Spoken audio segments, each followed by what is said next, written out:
but I'm here for you guys. You know, like I said, it's a comfort thing for me too to do this. Last time I brought like 15 hats, and I don't have 15 hats, but I was like, whoever asks me the first 2 questions, I'll give a sweatshirt and a shirt. So we'll do that. But just Q&A wise, just, you know, if you guys, whatever you want to ask me, now's the time, you know, and I'll answer to the best of my abilities. Cool? I saw you first. Do you enjoy working with your hands every day still? 100%. Yeah, so that's kind of a thing going on right now. And I'm Morgan. What's your name? Hunter. Hunter, nice to meet you. Yeah, working with your hands every day. Still work with my hands. It's, you know, getting employees is a thing. You see that a lot with guys where they start to have more guys and then they're doing less shit. And it's detrimental for me because I had that kind of vision of getting a bunch of guys and then I'll still be able to work on my stuff and then I'll help with other guys. And part of my like self-worth and my quality of life is accomplishing stuff with my hands every day. And man, like to take that and cut it into fractions, where I've been working on a center console for 6 weeks because it's just like when I get time to do it. It's a really hard thing to devote focus to both aspects of that. And I almost want to like narrow back down, you know, and simplify so I can still do that, because part of that passion is working with my hands. And that's what makes me feel the best every day, you know. Part of this, I don't think everybody's in here to think that they're going to be ballers or making a bunch of money. Part of it is just simply because you need to do something every day that you love and you care about to feel good in your life. And that was me too. And I did like hobbyist shit where I was in the garage, you know, and I was like working on my Explorer or something. And then I went to Art Center and I dropped out of Art Center. It was really like 2008, 2009. It was private and my parents just couldn't pay for it. It was like they were gonna lose the business, that whole economy thing. And it was heartbreaking to me. And then I went to structural steel and got a lot of good fundamentals out of structural steel. I got LA certified for a bunch of stuff. But it was just the same thing, steel toe boots every day, big ass I-beams, like, you know, spool gun MIG welding or push-pull MIG with aluminum, and just smoke and just crazy shit. And I'd get in my car and I have like an upset stomach, and I would sit in traffic from Huntington or Westminster to Laverne, where I grew up. And I'd do that for 2 hours, and I'd come home and I'd just be a piece of shit. Because I'm like, what am I doing? Like, I don't feel like I'm getting worth out of what I'm doing, right? So part of that, working with my hands. Yes, I don't know if I'm gonna get to a point in my life, at least for the next 10 years, where I go, no, I'm good, dude, I got my guys, and I'm blah, blah, blah, and I don't do that. I don't wanna do that. I don't wanna walk through and not work with my hands, because it's part of who I am. Go ahead, you're good. Is it hard letting other people work on your stuff? Because quality is a big thing. It's not quality, because I think no matter what, any of us can learn how to build really nice stuff. That's a fundamental. It's really design. Like that's the whole thing that I press, and that's what I've kind of capitalized on with fabrication, is being able to not just make something really nice, but make it work and flow and have good functional design. You know, that's like what I've kind of like prided myself on. And the trickiest part is like like for my brand, if you will, it's hard because I can't just say, hey, do you build a bumper, make it sick, like, because then that's going to diminish the design and the direction that I want to go with our language. So it's not so much letting them build stuff, it's more or less I have to be very like involved in every single thing. And fortunately, like I can sketch pretty good. I have notepads everywhere, and I can like, you know, do a tab or whatever, trick tab needs to break here, this and that needs to bend here, roll here. And I can lay all that stuff out. Like throughout the day, I'll just do that in a circuit, you know. And obviously the guys, like, you know, one project might take 10 minutes, one might take 2 days, and that gives me those windows, but it's always extremely involved in design. And that's one of those things where I'm not like a typical shop where I'm just, hey guys, build this, and it's not really production.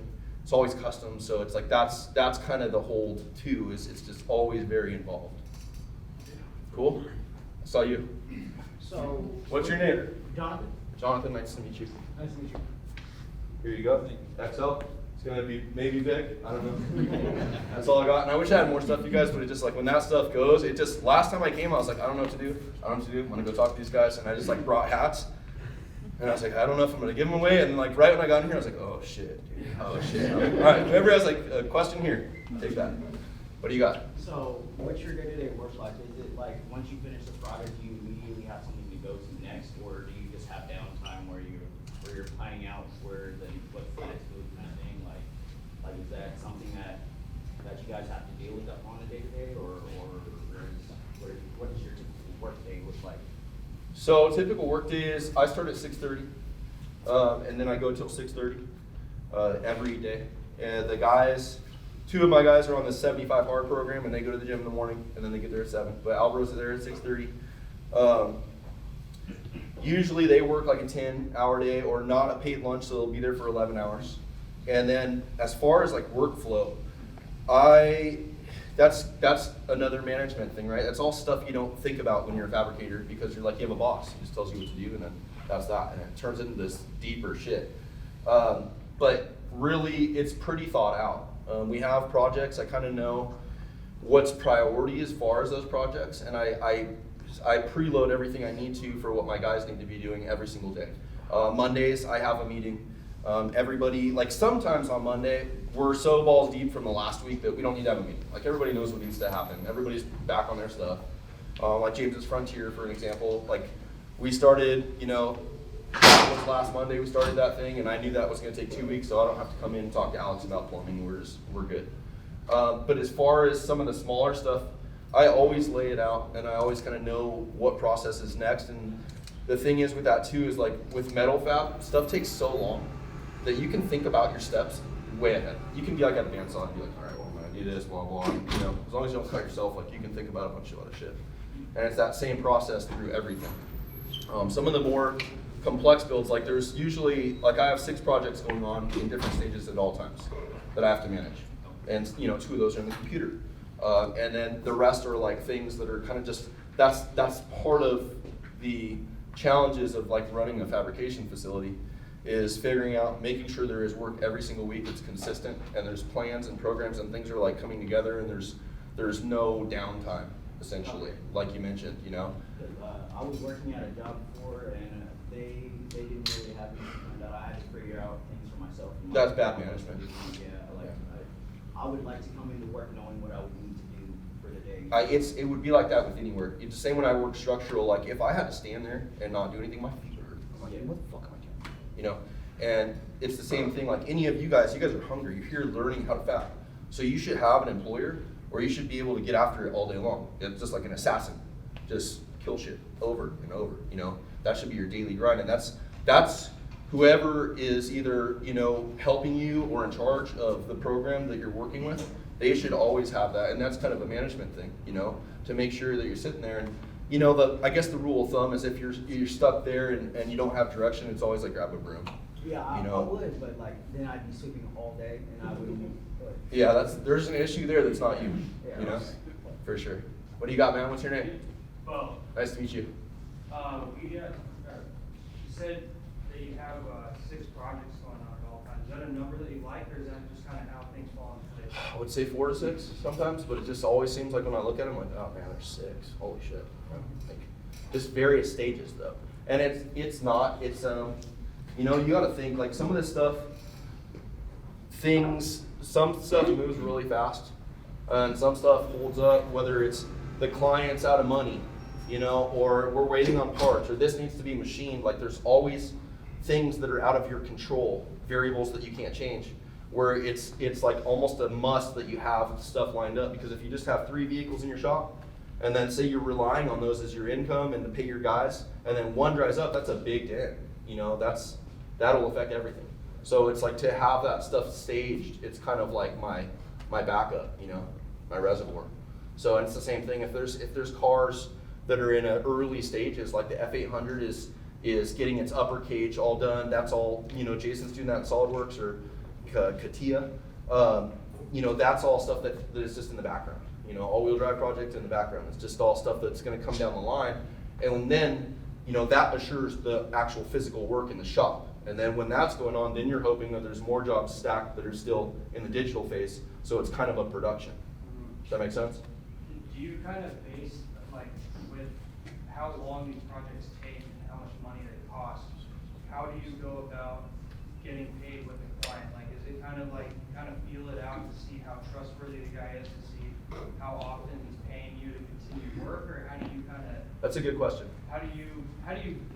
what's your system for keeping the income coming in while the project is getting finished? Yeah, and that's a variable. You know, that's a, you know, you're not a corporation. You're a person that works with individuals, and that is something that is wild, right? Because everybody, there can be bullshitters that can tell you, I have this, I have that, I have this, and then, you know, pay up sucker, and boom, and it's not what it is. Or it's smooth and streamlined, and like my lessons have been learning that too. And I think if you really wanted, like, talking about starting something fresh or starting your own business, I think you'd want to start with a contract. I mean, if you want to be a hardcore dude, you could probably even have them do an application and apply to have you work on their car, and they have to fill some stuff out, and they get looked up, and they get their credit ran or whatever. Maybe they need a statement from their bank. You could go that deep to cover your ass, because that's a thing. You know, if stuff dries up, that's your livelihood. Like, I have kids. You know, that's my kids' tuition, or that's food on the table. You know, and as much as you want to have working capital, or you want to have money saved up to kind of float things, you don't want to, like, it's sketchy with that stuff, you know, and it's something you always need to be mindful of. But it's hard to know that stuff right off the bat unless you instill some kind of a contract or something, you know, that states, hey, you will pay this, or you will get interest, or, you know, we'll lien this or whatever to save your ass. Because the other way, you can't just, you can read people as good as I can, like, read you guys, or you guys can read me, and then that's it, you know, and that can change with each person. Do you handle all the financials of your business yourself, or do you have a dedicated accountant? So now I have a bookkeeper and an accountant. Oh, nice. And it really got that way because of, you can think, like, when I first started, and it was very, like, I will go back to when I first started because it was very nice. I transferred from getting paid by an employer, getting a check every 2 weeks or every week or whatever. And then, you know, when I was working on just 1 or 2 projects by myself, I would just invoice, like on a Thursday night. I would just send, you know, I kept very tight hours. We can talk about that too, but I would send them a timesheet, and I'd send them my hours and materials or whatever, and then boom, send that thing out like Thursday, and it's almost like getting a paycheck, you know, and you're getting more, but you're also paying for your shop rent. You're paying for your consumables, you know. So that was nice. And when it starts to get complicated, is just like with any business, when you start to add more employees, you have more projects going on, then it turns into something where it needs to be managed in a way where you might need help, because I'm not good at that shit. I'm good at working with my hands. That's what I do. That's like what a lot of us do. And so once you start thinking, okay, if I'm spending 3 hours on a Thursday night at home or whatever, I don't have an office at my shop, so I go home and do all my stuff. And you know, you spend that amount of time sitting there, like, for me, I'm a dumbass with Excel and like on the computer. It's not as streamlined as other things I can do for that 3 hours. So once you start to multiply that, like I said, dealing with either 4 clients or 6 or whatever, and ordering things and materials and keeping track of all that and employees, then it's like, why not have a professional come and do that stuff? Because whatever time that takes me, it could be a full day. It's going to cost, you know, a professional less than that. I can make triple that in one day than what I'd pay her to do that stuff. So I think that just comes with either your skill set or your business expanding, you know. So now I do, and it's just out of necessity because I'm not good at that stuff, you know. How do you find a financial person that you trust and who, like, understands, like, what you do? Totally. How did you go about it? I reach out, like I've used my Instagram has been for, you know, it's weird when you look at Instagram because it's a private company, and then we all look at it, it's like social and this and that, and it does all this weird shit, but it's literally just a free, like, it's whatever you need essentially in marketing. I just reach out on there, and then I kind of weed through, and I go a lot off feeling, you know, who could I trust? Who I'm working with now, like she was gonna work remotely with me, and then I was like, I need to meet you. Like, I'm gonna bring my wife, and I'm gonna meet you, and we're gonna sit down. She's like, well, I don't usually do that. I said, too bad. Like, if you want to work with me, I'm going to meet your face, and I'm going to listen to how you talk and how you are in front of me, and see if I can trust you, because that's like the best I can do. Yeah. You know, and I have precursors, like the accountant I had before, she just fell off the face of the earth. I don't even know what happened, you know. And then that gives you some weird trust stuff, where you're like, what is this? This lady has all of my information, and, you know, part of that is just playing the game. Like, you take those risks, you know. And you can sign paperwork and stuff, but it's just, you, no matter what, if you're working with a human, then, and you're a human, there's risk of, you know, all the stuff. Who's up? Go ahead, what's up? What's your name? I'm Steve. Nice to meet you. Nice to meet you. So what do you look for when you go to hire somebody? Are you looking for somebody who's at the top of their game, or do you handle people that are starting out and train them up, or? That's a great question.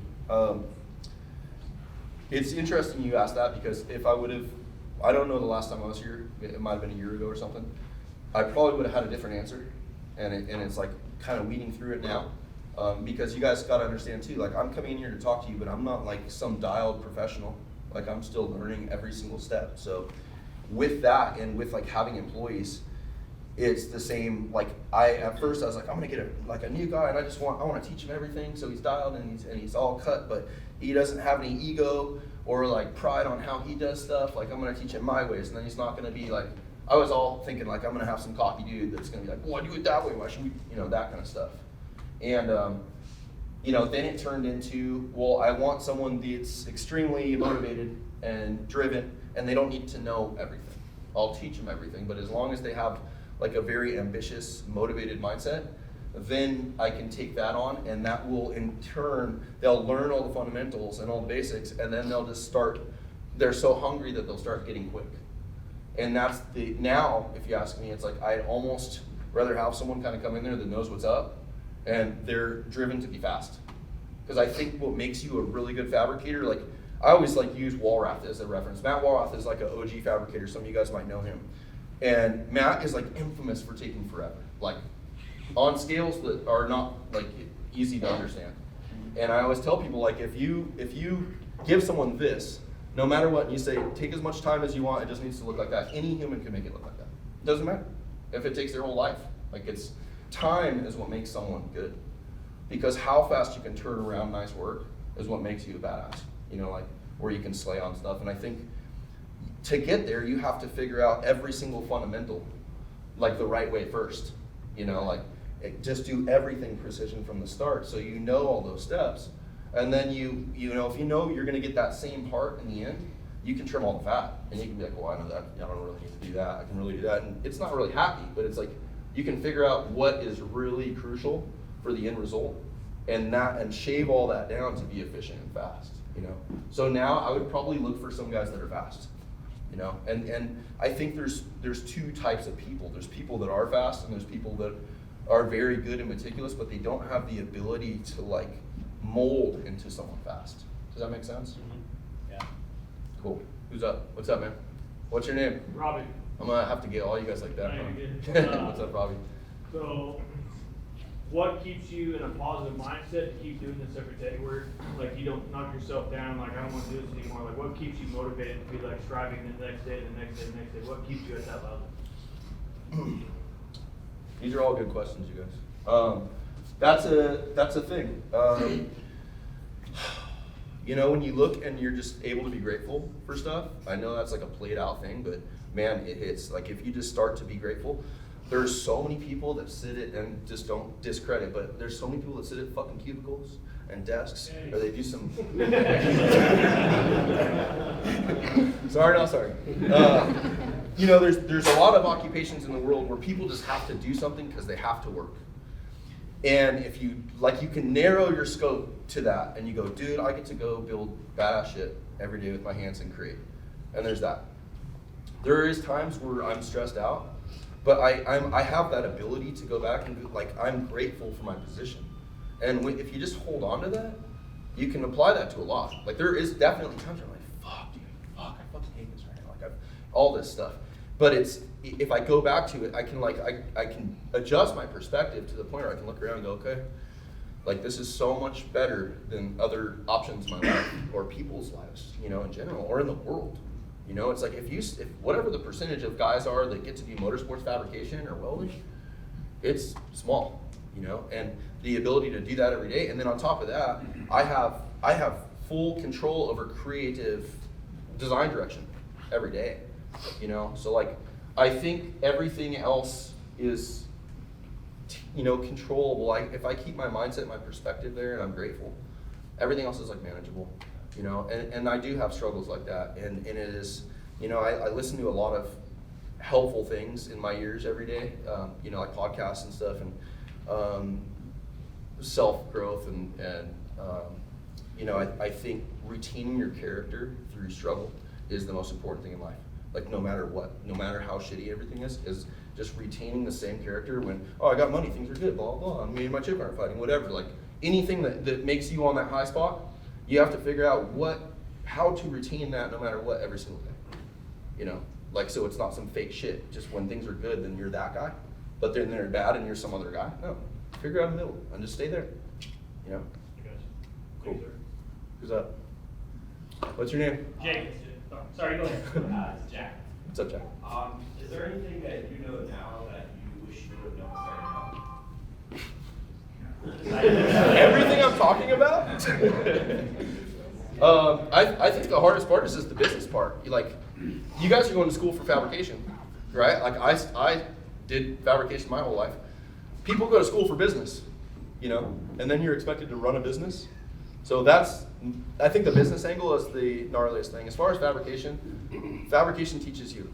Like, you know, you do it, it teaches you. It's whatever you put into it, you get out of it. It's the same thing. Like I learn every single day. I'm beyond not capped out. And the same thing, like I screw stuff up. That's how I learn. I don't like catch stuff. I'll get through it and I'll be like, hey, look, that was fast.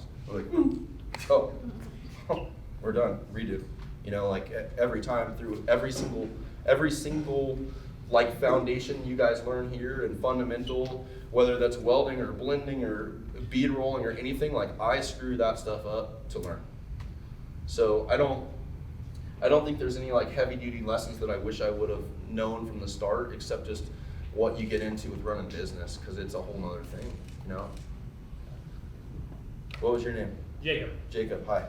So my question is, I know that you do both street and off-road fabrication. Do you find that it's hard to bounce back and forth? Because most people specialize in one sort of field. So you find that bouncing back and forth can prove some difficulties, and you find that you lose some clientele, maybe that they're looking for someone that specializes in one specific sort of thing? So we just started doing like car stuff, and I don't think, I want to like grab one of these and just tinker with it so bad. I'm gonna keep going over to it.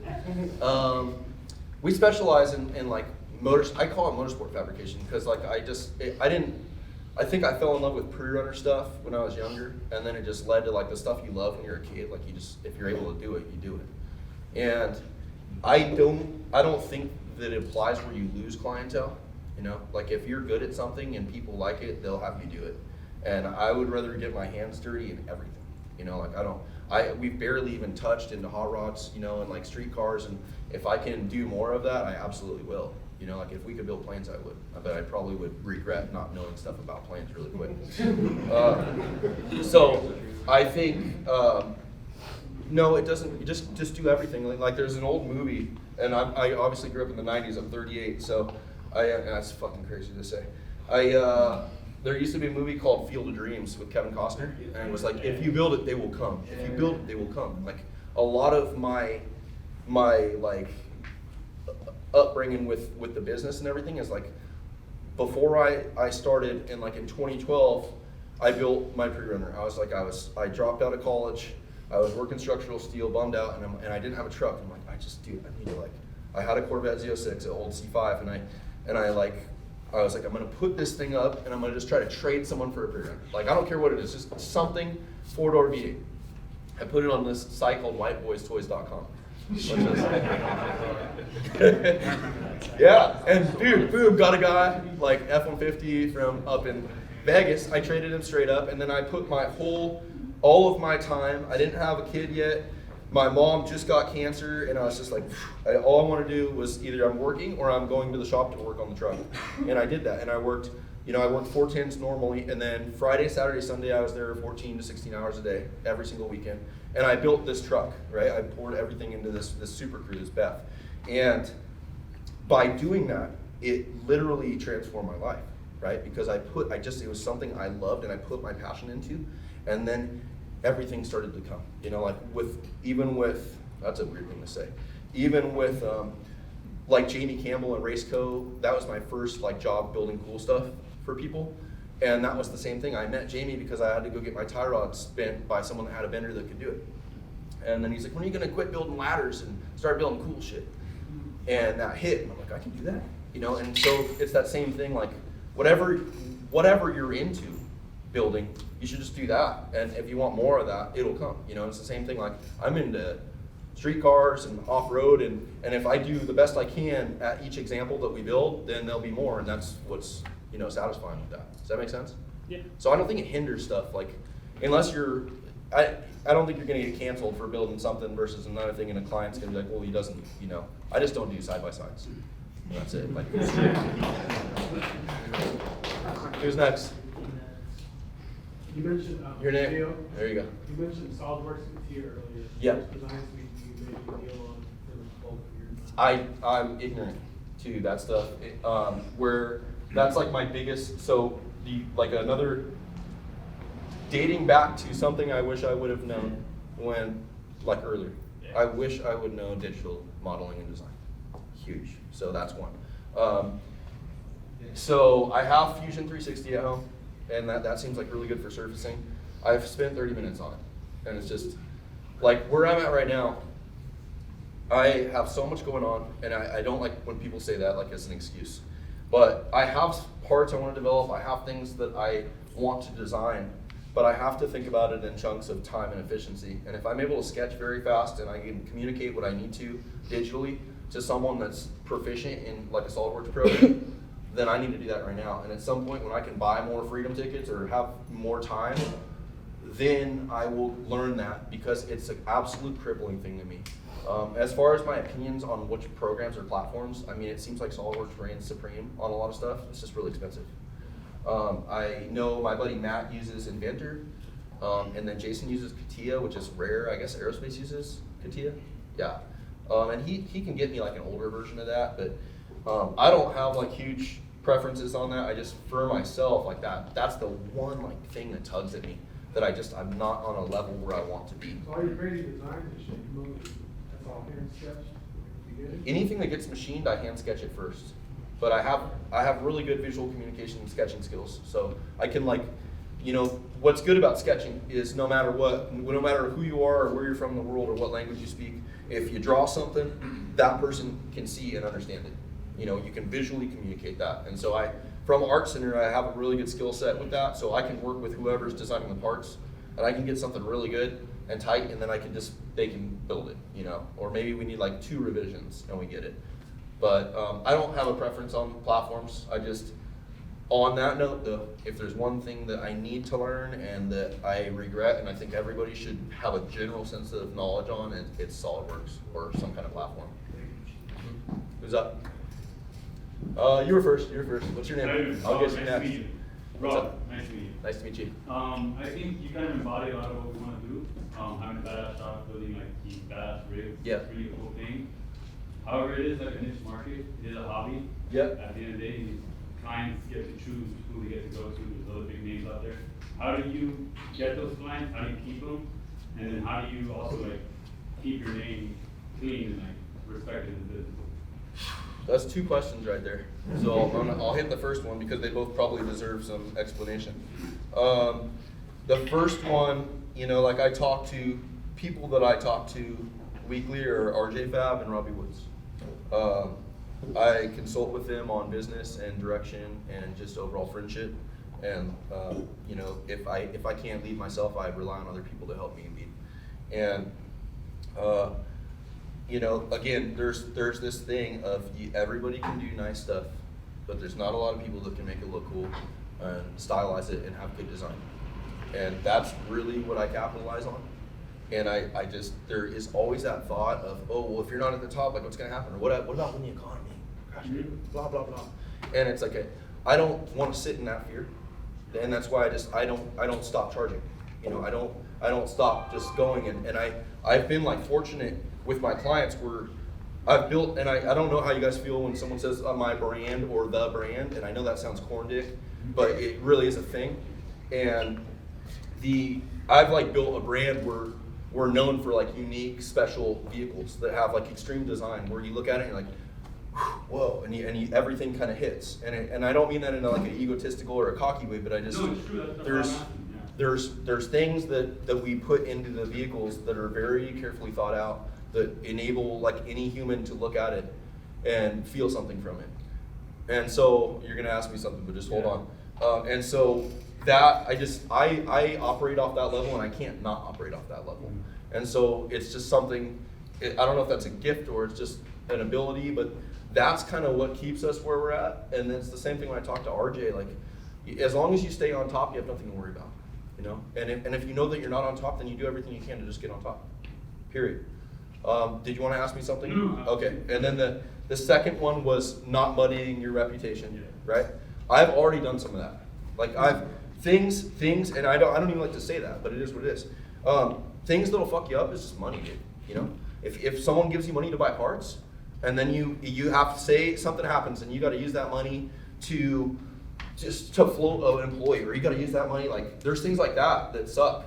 And sometimes they come up no matter what. And I think the lesson to learn from that stuff is communication. The biggest thing in business and working at a shop, and even if you're just an employee and you're not an owner yet, or wherever your direction is just communication. Like in life, in your relationships, whatever, it's communication. Everything revolves around communication.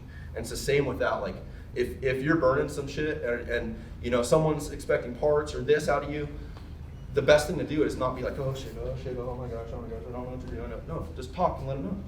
Like that's the whole thing. And I think with anything where it's a reputation thing, there's that and there's your values. So the reputation thing is easy if you're transparent and you're making decisions, and even if you have something you call a mistake or a lesson, just be honest about it and communicate. Like as soon as you can, quickly. Don't fucking lie, straight up. You know, that's where you fuck up. You start lying. It's just like anything in life. You know, you get in trouble from your parents and you lie about it, like you're gonna pay for that at some point. It's gonna come out. And I think the other thing is just your values. You know, however you live in your life, you have to make sure you're operating within the values that would also run a good business, you know? Because if you're operating like a scumbag, then it's gonna be your thinking throughout the whole business and throughout your whole life. Does that make sense? Cool. Real quick, Go ahead, yep. and on the last question, when you have a client who doesn't want out of the box, completely absurd truck or custom cool design, they want something more tame, but you obviously want to go a different direction, do you find yourself like rejecting our work for that reason? Or trying to find people who are like, you know what, here's my budget, go ahead. So that tags into that first part, and it also tags back into talking about budgets with like clients and new clients. Budgets are really hard, so let's think about that. So I've been fortunate where most people that come to us, I already they kind of know what they're getting their hands into. You know, they know that they're going to get something special. They know it's going to cost a lot of money. Everything is always fair with me. I don't ever make money. I make a shop rate, you know, and that pays the bills. And if there's a way to save money off of that, save money. But it's not really a profitable thing. You know, it's like profit is my own peace and happiness throughout my life. Like if I can pay my bills, pretty solid. If I can buy something every once in a while, cool. But I don't have a lot of, you know, I will just straight up say whatever the budget is that I think it's going to cost, and that'll weed people out, you know. Like if they can't handle that, then it doesn't take very long. I don't have people hitting me up for bumpers and things, you know. Yeah. It's usually larger scale stuff. And again, with branding, you have to really pick and choose what you want more of. If you just take a job because it's money and it's overland rack for a Sequoia, what's that going to do? So I want to do that? I want to do more of those? Absolutely not. No. You know, and it's not that those are bad, but it's just that's not where I want to be, and that's not what I want to be doing, and that's not where I can put my passion and the best amount of work and quality into it, because that's not what my art is. You know, talking about that too with budgets, that's a really hard thing is figuring out what stuff's going to cost from the start, because I'm sure all of you guys have thought you're going to take a certain amount of time on something, and then it's like twice as long, 3 times, 4 times, mistake, 5 times, things like that are an ongoing thing, and it's a constant thing to adjust and figure out what things are going to take time-wise, especially when you have employees, because they're I've realized when I have expectations for employees, it's always based off of me, and that employee is not me. Just like I'm not them. You can only rely on that kind of thing for so long. And so with budgets, I always try to double everything right off the bat. And it sounds crazy, but it's at the end of the day, sometimes that's how it goes. And a lot of times too, I'll eat a lot of hours. And I don't know if that's the professional mindset to have, but if I want something to be better than it's budgeted for, or I want something to be presented nicer and have more time into it just to be the end result that leaves the shop, then that's what I'll do, just to make sure that I'm preserving what I want going out. What do you got? What's your name? Augie, Nice to meet you. How long before like you started did you start to find like your own personal success and like happiness in what you were doing? Because I know you mentioned you were just not stoked on doing the industrial. Sure. So when I was 16, I used to race dirt bikes. I used to race District 37, and this is my weird tangent leading into this, but I saw a pre-runner Ranger marking the course, and I had like shocks through the head. I'm like, what is that? And I didn't know what it was. Like I'd never seen it. And so I got into, I got an Explorer when I was 17. My mom bought it for me, and I started doing heinous fab work to it. And I realized then that's what I loved, but I really loved car design and things like that. And I wanted to design cars as, for a living, as a career, like for BMW or Ford or something, wearing like a suit every day and working in corporate with a team. And I did not understand what that was going to look like, And once I had that Beth truck complete, and I worked, I jumped in pretty quick, and I got that job with Jamie at Raceco. And you guys know Mike OBS, that red Ford single cab? So that was blue before, and that was the first job I had. I had rear shock mounts to do on it, and mind you, I did them wrong, but I thoroughly enjoyed that right off the bat. And I remember it clicking, the first week I was working, I was like, oh my gosh, I can actually enjoy something I'm doing and get paid for it. Because that concept to a lot of people is foreign, And so that was the first instance. Now, through my trials and tribulations as just a human and having my own struggles, personal struggles, life struggles, mom dying, all this shit, I knew I was going to be a fabricator at doing motorsports fabrication, and I'd be at other shops, and I wasn't as appreciative then. I was still kind of showing up, fuck it, party on, drink, booze it at night, whatever, yeah. And I did that, and I don't know, I'm sure you guys know I have a little peppered history with Kivy, but I took that transition. I was out here in Huntington, and then I went to Kivy's, and I worked there, and there was a lot of instances where I was grateful, but at the same time I was like, I'm never working for someone else again. That shop was the one. I'm like, I'm never. And I didn't know how I was going to work for myself or start a company, but I knew that I wasn't going to do it again. Whenever this is done here, just not happening. Yeah, I don't know. I don't have any money. I don't have any tools. You don't need to have that, a tangent. But if you're thinking about opening your business, it doesn't always have to be I need to have a loan here. I need to have a shop space here. I need to have, no, you know what I mean? Just, if you make up your mind to do it, you will get it. And even if that's in an apartment carport garage, it starts somewhere, and it's different for everybody. But I think that the real happiness has probably developed since opening up shop, 2020. And I think that there's still been a lot of just struggles of finding myself.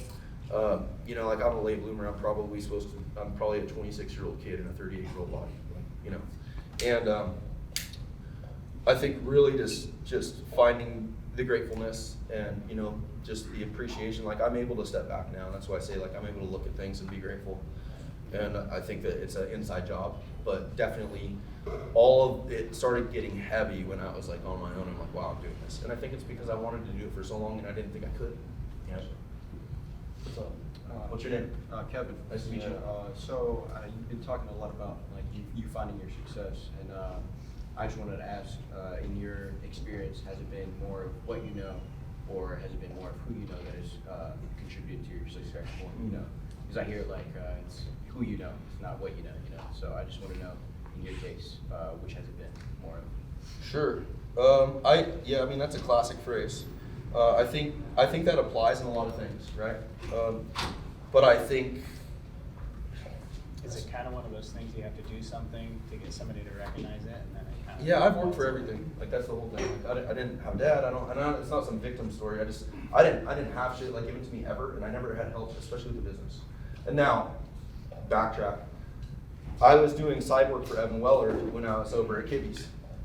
So I had some networking, but that was because I was putting myself out there. I was working, I was getting off at 5:30, and then I was working until 12 at night on the weekdays, just consistently, you know, and I was doing that just to make money, but not only to make money, because I just love fabricating. Just go.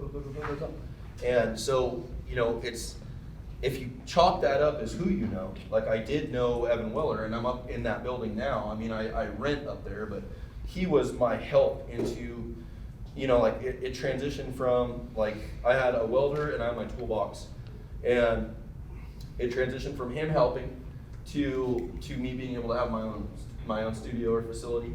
But again, I think it's just putting the work in, you know. I think you definitely, like, I see people that get rides where I'm like sick, like, damn, you know, like, and it's never like, must be nice, but it's just, you see that, and then I see people that get full help and rides with businesses, and then they botch it because they don't have the drive or the heart or the ambition to actually see it through. It's just like a classic, and I don't mean to, like, again, if it's someone's life, I'm sorry, but you know, if it's like if you're a trust fund kid or you have some kind of financials, or you take over a business, right, your family business, people, rude. People, like, you get those opportunities, and if you're not developed as a person to take those opportunities and go with them, then you fail. So I think it's a balance, right? Like, it definitely now, like, I went to an event for Aston Martin on Saturday, like a reveal.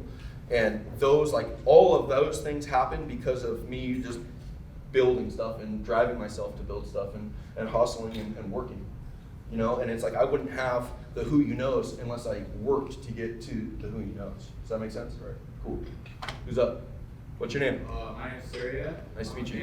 I'm a YouTube channel, so I was Thank you. wondering what made you decide to start doing that, and how does that affect your business? All good questions. That was, so I wanted to do the Fab Diaries thing from the start. I have a thing for teaching. Like, it's untapped. I love being here and talking to you guys.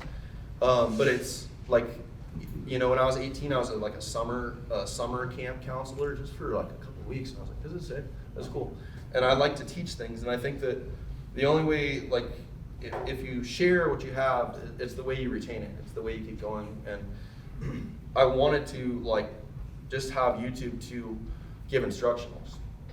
The Fab Diaries is the thing we do the least, because it takes, for me, you ask about like time and work, and with Fab Diaries it's always like I have to charge this thing, and then I got like, oh, cards out, and like it's an inconvenience. Yeah. And so I do it when I can, and again, it was a lot easier when I had less guys. Like my freedom, that was my, like, because I was able to just kind of set up and work around and move fast, and I'm not coming in here and bitching about having employees, but there's just things have changed, like things have grown exponentially, and I almost want to like refocus, you know. But as far as like the other stuff on the channel, I don't have any like desire for it to be a monetary thing. Like cool, like Cletus, right? Cletus makes gangs of money, like a lot, and a lot of those guys, like Grindhard Plumbing Company, right? Like all those guys kill it, and it just because I know the stats. Like I don't know exactly what they make, but I know that they, by those view numbers, you're making good money. And then there's obviously like gamer YouTube people and all that realm, but at least tied to motorsports. If it was something where it could turn into, we're just building projects for YouTube, that's great, because then my creative freedom, I'm not dealing with clients and budgets and this and that. And I mean, the best position to be at in life and as a builder is you have whatever resources you need to build the absolute most pristine example of what you see in your head. And that is the best possible outcome for even your client, because that is uninterrupted awesomeness, you know? And so if there's a way that YouTube could turn into that for us, great. Does it happen quickly? Clearly not, right? But I don't have that thing. It's really to tell a story. I know that this is a new business for me. It's 3 years. And it feels like a long time. It's made so many wrinkles on my face just from that 3 years. And you know what I'm saying?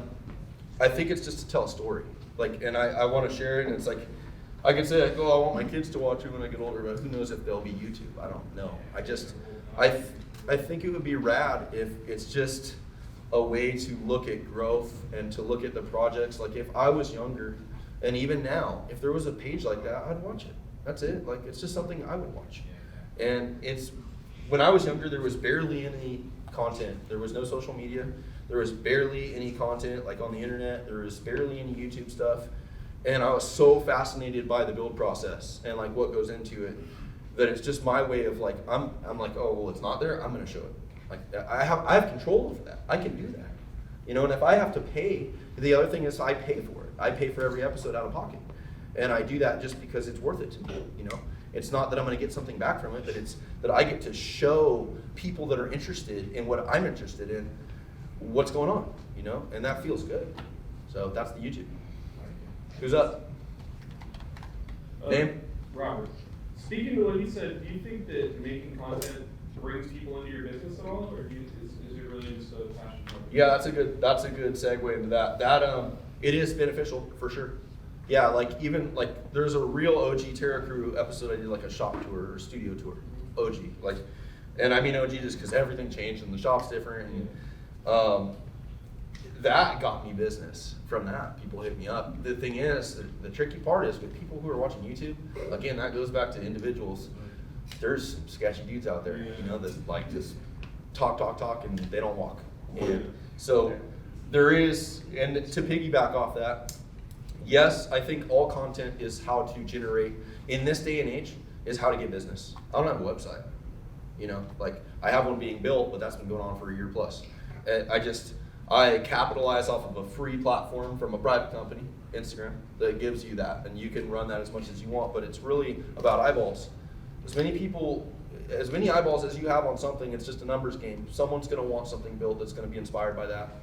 You know, and it's the same thing with YouTube. Like the more platforms it can be on, I'm not gonna do TikTok, but the more platforms it can be on, just for China purposes. Yeah. But the more platforms you can be on, they're, hey, let's not start on China. No China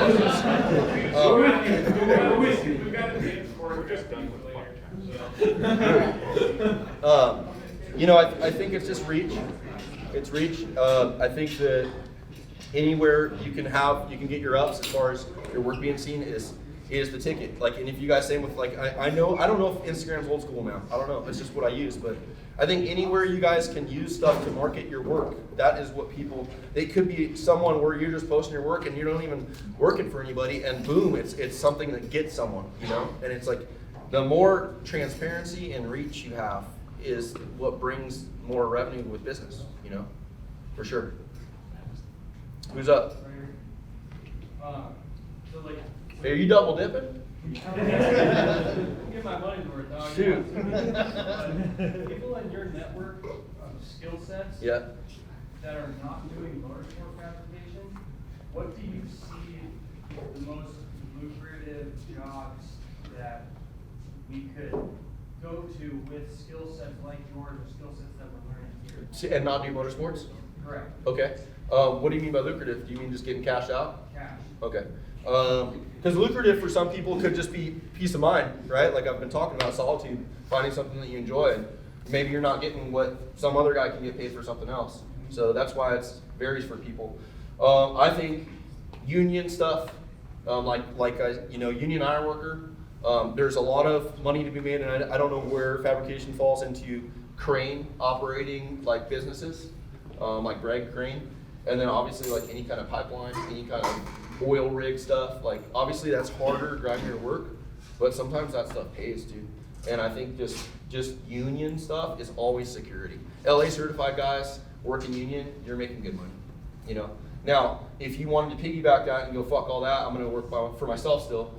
Welding truck, welding rig, crane on it, you know, go hit that shit independent, you know, help people out. I mean, you could even tailor that down to go build gates and fences, you know, on a high level, you know, go build big patios, big balconies. Like there's a bunch of stuff. You got to think like welding for all of us is like, oh, welding, cool. But if you go to the outside world, they go, oh, you can weld? Whoa, what's that? You can put metal and metal together? You know, like you got to understand it's still a trade that's not necessarily a broad trade. You know, and you can use that anywhere. But I think for security, like any kind of union stuff, cool. You know. What about for like machining, like machine operations, CNC programming? Like, do you see people making a lot of money doing that? No. I mean, but look at me. Do I do that stuff? No. But I just. All the jobs I see for machine operating, like 18, 20 bucks an hour. it's tricky, and I think that there might be something there if you're owning stuff like that. And I'm sorry, I'm just being transparent. What I see is outsourcing, dude. Talking about China, talking about overseas countries, machine work. Like, there's a lot of companies out here, even doing off-road stuff that you think is machined in-house, and it's not. It's machined in China. Sorry, like, it's real talk. And you know, like my buddy Matt that was at Kibby's, right? Matt, M20 something, whatever his company, Matt's at building stuff. You get better and you progress, and like you look back and you're like, oh my gosh, dude. Okay, well, I'm glad I'm not doing that again. And that I think with building like trucks, like on a level where we're at now, it's just I think about everything ahead of time, and we check. I mean, if there's the functionality part, and then there's the design part. Now, design is something that can always progress. It can always keep getting better. Like if that's what you're supposed to be doing, then naturally anything you're doing you'll progress at and you'll get better, and then you'll look back and say that sucks. You know, I wish I'd do that different. But I think like big, gnarly jobs, there's so much little detail that's put into them that if there was something really wrong from that stage of the job, we'd probably correct it right there, and it wouldn't be so stacked into the rest of the build where it's like a detrimental thing. Yeah. Does that make sense? Yeah. Copy. Who's up? We're getting scarce. What's up? Double dipping again. You spoke earlier about you sold your Corvette and you went to build your bed, and how that you kind of implied that kind of catapulted you into Yep. where you are now. Yep. A lot of us always have our own day drivers that kind of make it as fast as we can. How does your truck put you in that position? Because you didn't said it, but we all kind of want to do that. So how did your truck get in position to be like, oh shit, your truck's badass? Like how did This guy how can did you build do that. This guy can build that. Yeah. Kind of thing. You just started going to events, racing yourself. Yeah, I put it on Instagram. My buddy Johnny Branch, like, he had that platform for me. He goes, "You ever heard of Instagram?" I was like, "No." He's What like, year was it? This was 2011 or 12. And he's like, "You should put this stuff up." I used to be on forums, you know, like Desert Rangers, Race Desert, Ford F-150 forum, stuff like that. And so I would post religiously after every week, and I'd like get on Sunday night, dude, and just drop all the shit, yeah. And then Johnny's like, "Hey, you should it's just Instagram's just pictures. You should just post it on there." And then I did that, and literally other companies that were already somewhat active on there would reach out, you know. And then the same thing, reach, right? It's just about reaching, and that's where things. That's why it's not like I went to a show and they're like, "Sick, man, like do me one." I just showed like a skill set that I had, you know, in something, in a medium. Like just consider the vehicle a medium, like just a canvas, you know, or something. And so I just executed all of my knowledge and skill set into something that can also drive and roll, you know, and so it's an easy walking portfolio piece, you know, and I used it like that for a bit, you know.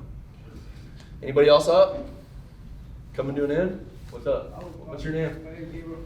As a business owner, like from when you started to now, like what has been like your biggest mistake or like something that you wish you should have probably done better? Banger, huh? Long That's a good one though. I made a lot of mistakes, dude. So I don't know if I can.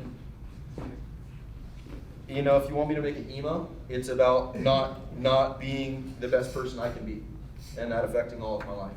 So I think that's been the biggest thing, and I'm not going to get into the details, but just making conscious choices every day to be the best partner I can be the best father I can be the best employer I can be the best business owner I can be, and human, you know, in every aspect. And taking care of myself like that is what I wasn't doing for a couple of years, you know. And it just what happens when you're not operating in an optimal way is everything is like a slow drip of fuck ups, you know, and cloudy thinking. And you think you're doing good, and you think you're doing good, and then all of a sudden, like, you start to take care of yourself more, and you go, "Oh, dude, oh my gosh, like I said that, oh that's," you know, and you start to realize those things. And I really think it's just an inside job. Just if you're taking care of yourself and you're doing everything you need to within your values, like all that shit will go smoother. So in general, myself, it has been the biggest mistake and biggest blessing. I know it's getting scarce. If you guys have stuff and you don't want to ask now, I will stand here and you can come up and talk to me or say hi or ask questions. Does anybody else have anything? Cool. Triple dipper, dude. Would you mind just giving us a quick rundown of like what the state of that F-150 was in and kind of what you did to it and how you're learning The exotic. On the way. The exotic? I'm not familiar. The one that's with gone? the first truck, but the first truck you got, the one you Oh, traded Beth. for Corvette? Yes. How did that build go and what was the steps of your learning? Sure, yeah, I can give you that rundown. I got the truck, so I'm not a rich guy. Corvette, not a rich guy. I got that thing for 13 grand, so, traded that thing, got Beth. Beth had, I saw it was a good combo of stuff. It had 37s, it had Robbie Gordon beadlocks, it already had some interesting I-beams on the front, 3-inch coilovers, 3-inch bypass in the back. Cool. I picked it up and then I drove that thing to Ocotillo for Christmas Eve at night with my buddy and smashed it pretty good. And then I drove it to Glamis for New Year's. And I stayed on the sand for 3 days, like I just bombing around. Everything's cool. And then I got on the highway. And then I go, I'm like, oh, dude, whatever happened in the sand, I didn't feel. And so I limped it home to San Clemente, going 30 miles an hour from Glamis. And I had tie rods, I had tie downs on, like, cause I knew when you're moving at speed, you don't have to do a lot of wheel input. So I kind of just I had ratchet straps on my tie rods and stuff, just from not flopping because they were so bent. So right then, because I was like, okay, I wasn't gonna build the truck originally. I was gonna just like keep it and like just, do some cleanup work on it. Right there, I was like, there's catastrophic failures in this thing. So, I talked to my stepdad who owned the steel shop and I was like, hey, Gary, I want to can I work on this thing like on the weekends? I need to fix it. Like, I just need to fix it. And then it turned into like, I need to fix it. And I was like, I'm building new beams, new radius arms. And then, it turned into building an engine cage. And then I started building the back of it, or it might have been backwards. But either way, like I started doing that process by just necessity. I think somewhere in there, Taylor, we were gonna have Logan, and we found out that she was pregnant, so I caged it. Like, I knew my mom got cancer around the same time, and I was like, I'm gonna take my mom out in this thing, I'm gonna take my kid out in this thing. And I was like, I'm down to go in no cage, I don't give a fuck. But when I have people I care about in there, then I wanna cage it. So then it turned into like caging it. And I really just want more of the process. Like, So your mindset going into it wasn't, I'm gonna build this truck, I just no, wanted to use it? no, all from default. So Just- how soon after buying that truck and breaking it, did you realize like, hey, I actually want to do this, like for real? Do you build the truck or do you metal fabrication? Fabrication as a. I didn't even have it as a mindset. I never even expected to run my own business like this in my life. Like I said, my dream, and it still is to have a design consulting firm. That means like we would have maybe a big nice building like this, and I would run projects for companies, bring something in. I have this idea, can you guys do it for me and make it look cool based on our branding, right? That's fun for me because it's still I get to draw and sketch, and like I like to operate at the speed of sketching instead of the speed of like a tube goes here, like. And so I still love to do that, but I never intended on it being a career until, like I said, the real stage is I had this 375 wall 1.25-inch tube for tie rods that I needed bent, and I didn't have a bender that could bend it because it's pretty thick. And I hit up Jamie, and Jamie saw he knew from Instagram, and that's where he would give me shit. Where are you gonna quit building ladders and blah blah blah? And he'd like give me grief about my career or my work at the time. And I had a fallout with my stepdad, and I hit up Jamie, and I was like, hey, I need to work. Can I come try out, and stop building ladders? He's like, yeah, come down. So really just a path that I didn't like necessarily set up, I think if I would have had some direction in my life, like you guys kind of have direction, at least something that you love and you want to do, it would have been beneficial as shit, but I was just like going to art center, go to college, gonna work for a corporation. Like, now, on that side note, working for a corporation is not what it seems, apparently. I thought I was gonna work with a design team and be clay molding cars and this and that and all badass in the studio, and the ability to be creative in those environments is extremely limited. You're able to produce something and then a bunch of dudes in suits sit down at a table and they say, no, probably not, no, no, a little bit of that, no, and it's that over and over and over. And I've had people reach out to me that are designers, automotive designers, and they're like, hey, as much as you talk about wanting to be a car designer, you got it a lot better than we do, So I think there's just freedoms in working independently. And I think that too, like a lot of you guys' questions have been about running a business or working with clients. and I support that. I don't think that we're in a day and age where you have to be working at a shop for people.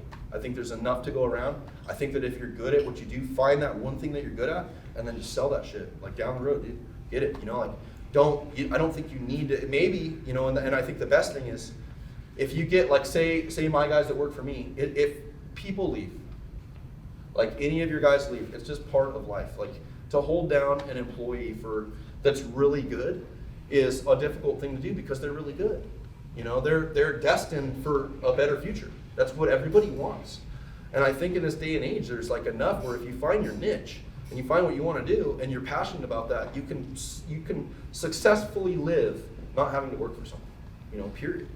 But I think the tool that was where I got with my guys is they're getting so much from working in my environment. That's a skill set. And so if you're able to get paid to go into a shop, say you're working for me, and I'm able to pay you to learn all this other shit. Cool. You know, like get it. You know, go to the shops and get all that, and get all the years and all that information, that growth and that wealth of knowledge. And then once you're ready, you know, then you're good. And you just got paid for 5 years to get a skill set and be dialed. You know, so you have to look at employment as a tool that someone is paying you to learn and get better, to refine your craft, you know, and then jump. All right, guys, we're gonna wrap Good? it up. He Cool. says he's gonna stick around for a few minutes, so if you got something special, quick to ask him, just be respectful. It doesn't have to be quick. Everyone else's time. I don't know if you're looking at the pictures or whatever, but whatever the case. I'm open to everything, and thank you guys, seriously. Thank you for listening. Thank you. Check back in.